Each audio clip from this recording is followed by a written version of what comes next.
Lovely people, welcome back to my channel Moumita's blog. হ্যাঁ জানি এটা ব্লগিং চ্যানেল, বাট যেহেতু আমি বলেই রেখেছি ডেসক্রিপশনটা আমার চেক করে দেখবে, এখানে তোমরা সব রকম ভিডিও পাবে, মানে মেকআপ, স্কিন কেয়ার, আরও অনেক কিছু। তো আজকে আমি একটা মোস্ট ভাইরাল জিনিস নিয়ে এসেছি তোমাদের জন্য। তো কিছুদিন আগেই আমি কিছু কসমেটিক্স আর হচ্ছে যে মানে মেকআপের প্রোডাক্টস আমি মাগিয়েছিলাম। তো দেখো আমি এই দুটো কিনেছি। এই দুটোর মধ্যে আমি আরও অনেক কিছু কিনেছি, বাট সেগুলো এই ভিডিওতে দেখাবো না, সেগুলো অন্য মেকআপ প্রোডাক্টস। মার্স ফাউন্ডেশন, এই ফাউন্ডেশনগুলো এত ভাইরাল হয়েছে যে আমি কি বলবো, চারদিকেই আমি দেখেছি মার্সের মানে এই কি বলে এটাকে ফাউন্ডেশন, হাই কাভারেজ ফাউন্ডেশনগুলো, আর বলছি নাকি খুবই ভালো। এখন আমি তোমাদের সামনে এটা লাগিয়ে দেখাবো, দিয়ে তোমাদের দিকে দেখাবো যে মানে জিনিসটা কেমন, একদম লাইভ, ঠিক আছে। তো আমার কাছে শেড আছে হচ্ছে একটা 01, দেখে নাও তোমরা, এই যে 01 অ্যান্ড সেকেন্ড হচ্ছে 05। কারণ আমি একজন মেকআপ আর্টিস্ট, তো আমার কাছে সব রকম শেড রাখতে হবে। বাট আমার কাছে সব রকম শেড রাখতে গেলে তো মানে ফাউন্ডেশনের যে কোম্পানিরই ফাউন্ডেশন কিনবো সব কিছুটাই পুরো ভরে নিতে হবে ভ্যারাইটিতে, তো সেরকম তো পারা যায় না। একটা মানে মেকআপ আর্টিস্টের কাছে হয়তো 40-50 টাইপের স্কিন টোন এর মানে ক্লায়েন্ট আসতে পারে। কারো একটু ডাস্কি, কারো একটু ব্রাউনিশ, কারো একটু হুইটিশ, কেউ একটু ফেয়ার, কেউ আইভরি, কেউ একদমই ফেয়ার। তো সব কিছু শেডস তো রাখা যায় না। তো আমি একটা তোমাদেরকে উপায় বলছি, যেটা হচ্ছে প্রতিটা মেকআপ আর্টিস্টদেরকে দুটো শেড কিনবে। একটা ফেয়ার স্কিন টোনের, ফেয়ার মানে একদম প্রচুর ফেয়ার, শেড 1 যেটা আমি নিয়েছি, আর একটা হচ্ছে শেড 5, একটু ডার্কার স্কিন টোনের একটা শেড নেবে। ডার্কার মানে যেন একটু ডার্ক হয়, তো ঠিক আছে।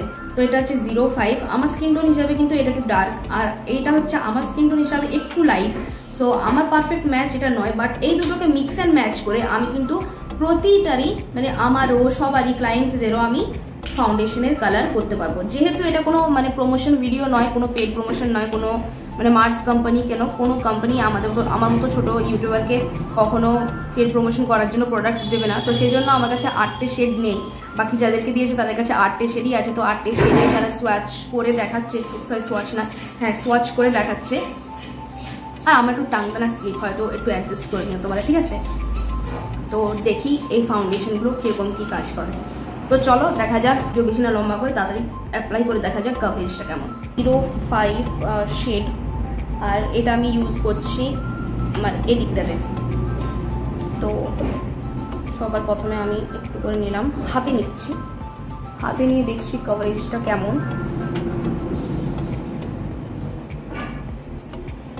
সো বেশি বকবক না করে চলো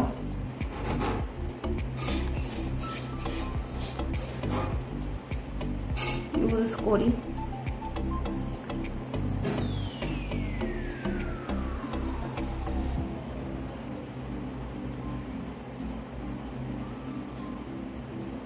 পার্সোনালি আমি ফাউন্ডেশন ব্রাশ দিয়ে লাগাতে বেশি পছন্দ করি, কারণ যত ভালো বিউটি ব্লেন্ডারই হোক প্রোডাক্ট কিন্তু প্রচুর অ্যাবজর্ব করে নেয়, প্রচুর প্রোডাক্ট নষ্ট করে। দেখতে পাচ্ছ কভারেজটা একদমই হালকা লাগছে, বাট যদি আমি এটা মানে ইয়ে করে লাগাতাম, ব্রাশের সাহায্যে লাগাতাম, তাহলে কিন্তু এটার কভারেজটা খুব ভালো আসতো। আমি তোমাকে দেখাচ্ছি ব্রাশের সাহায্যে লাগিয়ে। শেড 1 দেখে নাও, ফোকাস কেন করে না। এটা হচ্ছে শেড 1, শেড 1টা আমি ইউজ করছি। আর এটা আমি ব্রাশ দিয়েই লাগিয়ে দেখাবো যেটা কেমন কি শেড। প্রচুর সাদা আমার স্কিন টোনের হিসাবে। দাঁড়াও তোমাদেরকে ব্রাশ দিয়ে লাগিয়ে দেখাচ্ছি। আমি কিন্তু খুব কম অ্যামাউন্টও নিইনি, আর খুব যে বেশি নিয়েছি তাও নয়, মানে যেই হিসাবে এটার কভারেজ আর থিকনেস সেরকম দেখেই কিন্তু নিয়েছি।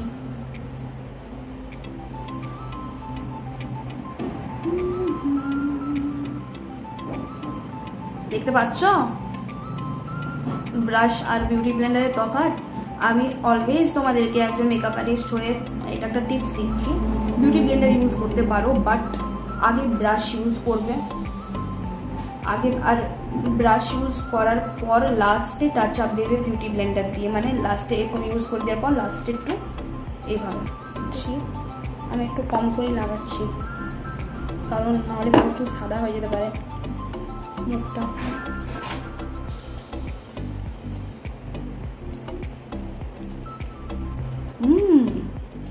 কভারেজ তো আছে, ইট হ্যাজ গুড কভারেজ।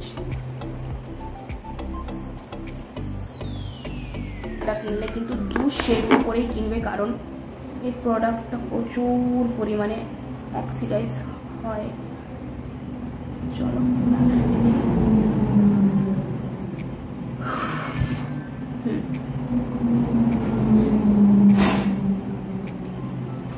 এখানে মানে লাগানোর পর মনে হচ্ছে যেন শেড 5টা আমারই শেড, বাট না, এটা ডার্কার, কারণ আমি 2 দিন 2টো ফাউন্ডেশন লাগিয়ে রেখেছি। অ্যাকচুয়ালি আমিও প্রথমে ভেবেছিলাম যে আমার মানে শেডটা 05, ওই জন্যই আমি বেশি করে 05টা অর্ডার করেছি, যে আমার কাছে ডার্কার শেডের আরও ফাউন্ডেশন আছে প্রায় একই টাইপের ফর্মুলা, তো সেগুলোকে দিয়ে আমি ইউজ করতে পারবো। বাট দেখছি যে না, এটা ও বাবা, এ তো লাগিয়ে দেওয়ার পর দুটো একই লাগছে। কি শেড ভাই, গাইজ লিটারালি দেখো ফাউন্ডেশনটা কিন্তু কভারেজটা জাস্ট ওয়াও আছে। Highly recommended for bride if you are using affordable product, or if your bride is demanding such kind of makeup which is only by affordable products, so you can go with this. I highly recommend this. এবার এটা দিয়ে আমি এটা blend করছি না, আবার এটা করেছি বলে শেডটা মিক্স হয়ে গেছে। বাট এটা সামনে দেখে বোঝা যাচ্ছে যে এদিকটা একটু লাইট, এটা একটু ডার্ক, বাট এটা এখন আমার স্কিন টোনের সাথে বলতে গেলে ম্যাচ করছে। একটু পরে অক্সিডাইজ যখন হয়ে যাবে একদম পারফেক্ট হয়ে যাবে স্কিন টোনের সাথে। তাই বাকি কিন্তু মানে কনসিলার লাগানোরও প্রচুর নিড নেই, জাস্ট আন্ডার আইতে একটু দিলেই হবে। প্রচুর ভালো কভারেজ, হাই কভারেজ মানে হাই কভারেজ। আর একবার একটা ট্রাই দিয়েই দেখবে, দামও কিন্তু এমন কিছু বেশি না। আমি এগুলো অর্ডার করেছিলাম নাইকা থেকে। Like, share, subscribe. Till then, tata, bye by.